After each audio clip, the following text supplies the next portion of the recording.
উত্তরবঙ্গ নীলফামারী জেলা থেকে আসছি, খাগড়াছড়ি যাব ঘুরতে।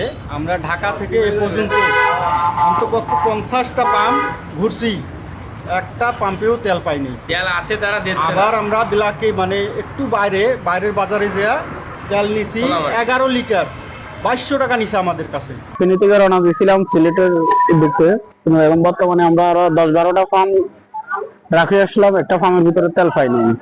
এখন আমরা কুমিল্লা তলক আসছি তেলের জন্য, কিন্তু কোনো জায়গায় আমরা তেল পাচ্ছি না।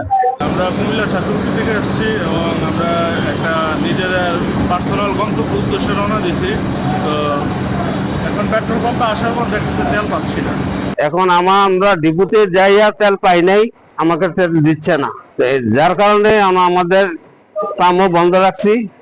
সব হুন্ডা আসতেছে যাইতেছে, আমরা না করতেছি। আমাদের এখানে তেল নাই, আমাদের তেল যেন আসে না, আর ডিপুতে গিয়ে আমরা তেল নাই।